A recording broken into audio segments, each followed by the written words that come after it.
കല്യാണം കഴിഞ്ഞ നാൾ മുതലേ ഏട്ടന്റെ അമ്മയ്ക്ക് എന്നെ ഒട്ടും ഇഷ്ടമല്ല. വീട്ടിൽ എപ്പോഴും വഴക്കായിരുന്നു. എന്ത് ചെയ്താലും പറഞ്ഞാലും കുറ്റം മാത്രം. ഞാനും ഏട്ടനും മിക്ക ദിവസങ്ങളും വഴക്കായിരുന്നു. ഞങ്ങൾക്ക് 5 വയസ്സുള്ള ഒരു മോളുണ്ടായിരുന്നു. ഞാനും ഏട്ടനും വഴക്കിടുമ്പോൾ അമ്മയ്ക്ക് ഭയങ്കര സന്തോഷമായിരുന്നു.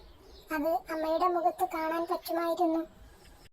എനിക്കും ഏട്ടനും വഴക്കിടാനുള്ള വിഷയം അമ്മ തന്നെ ഉണ്ടാക്കി തരുമായിരുന്നു. എന്നിട്ട് മാറി നിന്ന് അതെല്ലാം കണ്ട് രസിക്കും. ഞങ്ങളുടെ വഴക്കൊക്കെ കഴിയുമ്പോൾ അമ്മ ഒരു പായ എടുത്ത് ഹാളിൽ കൊണ്ടിടും.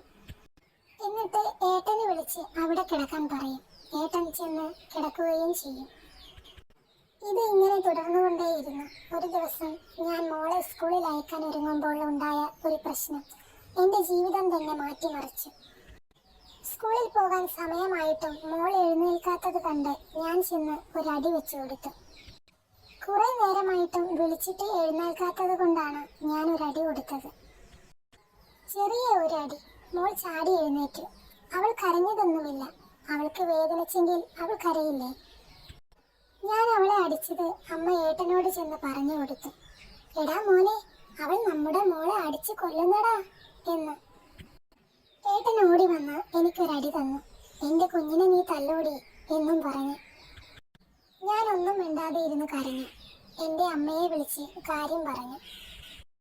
ഇത് ഞാൻ ഇന്നും ഇന്നലെയും സഹിക്കാൻ തുടങ്ങിയതല്ലല്ലോ, ഇനി എനിക്ക് പറ്റില്ല എന്നും പറഞ്ഞ് അമ്മയെ കരഞ്ഞു വിളിച്ചു പറഞ്ഞു. അമ്മ വിവരം അച്ഛനോടും അനിയനോടും പറഞ്ഞു. അവർ രണ്ടുപേരും അവൾക്ക് അവിടെ നിൽക്കാൻ പറ്റുന്നില്ലെങ്കിൽ ഇങ്ങോട്ട് വരാൻ പറ എന്ന് പറഞ്ഞു. സഹിക്കുന്നതിന് ഒരു പരിധിയില്ലേ? അമ്മ പറയുന്നതിനനുസരിച്ച്, അമ്മയുടെ താളത്തിനനുസരിച്ച് തുള്ളുന്ന ഒരു മകൻ. സ്വന്തം ഭാര്യയുടെ കൂടെ കിടക്കണമെങ്കിൽ പോലും അമ്മയുടെ സമ്മതം വേണം. അമ്മ കിടക്കാൻ പറഞ്ഞാൽ കിടക്കും, കിടക്കണ്ട എന്ന് പറഞ്ഞാൽ കിടക്കില്ല. ഇതാണ് ഏട്ടന്റെ സ്വഭാവം. ഞാൻ എൻ്റെ മോൾക്ക് വേണ്ടിയാ എല്ലാം ക്ഷമിച്ചതും സഹിച്ചതും. ഇനി അതും പറ്റില്ല.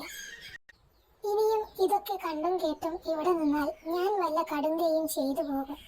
അങ്ങനെ സംഭവിച്ചാൽ എൻ്റെ മോൾക്ക് അമ്മയില്ലാതാകും. അതുകൊണ്ടാ ഒന്നും ആലോചിക്കാതെ വീട്ടിൽ കാര്യം പറഞ്ഞത്. അങ്ങനെ എൻ്റെ അമ്മ വന്നപ്പോൾ ഞാൻ അമ്മയുടെ കൂടെ എൻ്റെ വീട്ടിലേക്ക് വന്നു. കുറേ ദിവസങ്ങൾ കഴിഞ്ഞിട്ടും ഏട്ടനൊന്ന് വന്നതുപോലുമില്ല.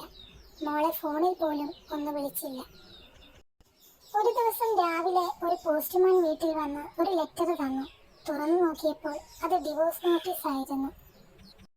അപ്പോൾ ഇതുകൊണ്ടായിരിക്കും ഏട്ടൻ മോളെ പോലും ഒന്ന് വിളിക്കാത്തത്. ഇതും അമ്മ പറഞ്ഞിട്ടായിരിക്കും. ഇതറിഞ്ഞ എൻ്റെ അച്ഛൻ എന്നോട് പറഞ്ഞു, അവന് നിന്നെ വേണ്ടെങ്കിൽ നമുക്ക് എന്തിനാ മോളെ അവനെ? നിനക്ക് അവനേക്കാളും നല്ലൊരുത്തനെ അച്ഛൻ കണ്ടുപിടിച്ചു തരാം എന്നൊക്കെ. എനിക്കിനി മറ്റൊരു വിവാഹമൊന്നും വേണ്ടച്ചാ. കല്യാണം കഴിച്ചാലേ പെൺകുട്ടികൾക്ക് ജീവിക്കാൻ പറ്റത്തുള്ളൂ. ഒരു കല്യാണം കൊണ്ട് തന്നെ എനിക്ക് മതിയായി. ഞാൻ ഇത്രയും കാലം എല്ലാം സഹിച്ചത് എൻ്റെ മോൾക്ക് വേണ്ടിയാ. അവൾക്ക് അച്ഛൻ്റെ സ്നേഹം കിട്ടാൻ വേണ്ടിയാ. അതുകൊണ്ട് ഞാൻ ഇനി അങ്ങോട്ട് എൻ്റെ മോൾക്ക് വേണ്ടി ജീവിക്കും. അതാണ് എൻ്റെ തീരുമാനം. ഞാൻ എന്തെങ്കിലും ജോലി ചെയ്ത് അവളെ നോക്കിക്കോളാം എന്ന് ഞാൻ അച്ഛനോട് പറഞ്ഞു. അച്ഛൻ ഒന്നും മിണ്ടിയില്ല. ഡിവോഴ്സിന് മുമ്പ് അവർ ഞങ്ങളെ ഒന്ന് ഒത്തുതീർപ്പാക്കാൻ നോക്കി.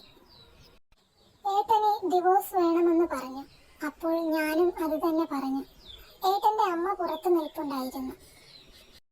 മോൾ ഞങ്ങളുടെ കൂടെ അകത്തുണ്ടായിരുന്നു. മോളോട് ആരെയാ കൂടുതൽ ഇഷ്ടം എന്ന് ചോദിച്ചപ്പോൾ മോൾ പറഞ്ഞു, എനിക്ക് എൻ്റെ അച്ഛനെയും അമ്മയെയും ഇഷ്ടമാ എന്ന്. മോൾക്ക് ആരുടെ കൂടെ പോകണം എന്ന് ചോദിച്ചപ്പോൾ മോൾ പറഞ്ഞു, എനിക്ക് എൻ്റെ അച്ഛൻ്റെയും അമ്മയുടെയും കൂടെ പോയാൽ മതിയെന്ന്. മോൾ പറഞ്ഞത് കേട്ട് ഇങ്ങനെ പറയാൻ ആരാ മോളോട് പറഞ്ഞത് എന്ന് അയാൾ ചോദിച്ചു. ആരും പറഞ്ഞതല്ല എന്ന് മോളും പറഞ്ഞു. ഏട്ടന് മോൾ പറഞ്ഞത് കേട്ട് വിഷമമായി. കാരണം ഏട്ടന് മോളെന്ന് വെച്ചാൽ ജീവനായിരുന്നു. ഞാൻ അവളെ അടിച്ചത് കൊണ്ടാണല്ലോ ഇങ്ങനെയൊക്കെ പ്രശ്നങ്ങൾ ഉണ്ടായത്. ഏട്ടൻ മോളെ കെട്ടിപ്പിടിച്ച് ഉമ്മ കൊടുത്തു. അപ്പോൾ അയാൾ ഏട്ടനോട് ചോദിച്ചു, ഈ മോളെ കാണാതിരിക്കാൻ നിനക്ക് പറ്റുമോ എന്ന്. ഏട്ടൻ കരഞ്ഞു. അപ്പോൾ അയാൾ പറഞ്ഞു, ഇതൊരു പെൺകുട്ടിയാ. ഇവൾക്ക് ഒരമ്മയുടെ സ്നേഹത്തോളം തന്നെ ഒരച്ഛൻ്റെ സ്നേഹവും വാത്സല്യവും കിട്ടണം. അതിനെ നിങ്ങൾ വേർപിരിഞ്ഞാൽ പറ്റില്ല. നിങ്ങൾ ഒരുമിച്ച് ജീവിക്കണം. എങ്കിലേ ഈ കുഞ്ഞിന്റെ ജീവിതം സന്തോഷമുള്ളതാകൂ. അയാൾ വീണ്ടും മോളോട് ചോദിച്ചു, ആരാ മോളെ വീട്ടിൽ ആദ്യം വഴക്കിടുന്നത്? അച്ഛനും അമ്മയും എന്തിനാ വഴക്കിടുന്നത് എന്നൊക്കെ. മോള് പറഞ്ഞു, അച്ഛമ്മ ഓരോന്ന് പറയും, അത് കേട്ട് അച്ഛൻ അമ്മയെ വഴക്ക് പറയും, അപ്പോൾ അമ്മ കരയും എന്നൊക്കെ. അത് കേട്ടപ്പോൾ അയാൾ പറഞ്ഞു, അപ്പോൾ പ്രശ്നം നിങ്ങൾ തമ്മിലല്ല, അമ്മയാണ് ഇതിനെല്ലാം കാരണം. മരുമകളോടുള്ള ഇഷ്ടക്കുറവാണ് ഈ പ്രശ്നങ്ങൾക്കെല്ലാം തുടക്കം. അതുകൊണ്ട് നിങ്ങൾ കുറച്ചു നാൾ ഒന്ന് മാറി താമസിക്കേ. എന്നിട്ട് എങ്ങനെ ഉണ്ടെന്ന് നോക്ക്. പ്രശ്നങ്ങളൊന്നും ഉണ്ടായില്ലെങ്കിൽ നിങ്ങൾ ആ ജീവിതവുമായി മുന്നോട്ട് പോകണം, ഈ മോൾക്ക് വേണ്ടിയെങ്കിലും. എല്ലാം കഴിഞ്ഞ് ഞങ്ങൾ വീട്ടിലേക്ക് പോയി. വീട് മാറി താമസിക്കാൻ ഏട്ടന്റെ അമ്മ സമ്മതിച്ചില്ല. ഏട്ടൻ ആദ്യമായി അമ്മയെ ധിക്കരിച്ച് ഒരു വീട് വാടകയ്ക്കെടുത്ത് ഞങ്ങൾ മാറി താമസിച്ചു. കുറച്ച് ദിവസങ്ങൾ കഴിഞ്ഞ് ഒരു വഴക്കുമില്ല, മാസങ്ങൾ കഴിഞ്ഞ് വഴക്കൊന്നുമില്ലാത്ത സമാധാനപരമായ ജീവിതം. മനസ്സമാധാനത്തോടുള്ള സന്തോഷകരമായ ജീവിതം ഞങ്ങളെ വീണ്ടും ഒന്നിപ്പിച്ചു. ഇപ്പോൾ ഞാൻ രണ്ടാമത് ഗർഭിണിയാണ്.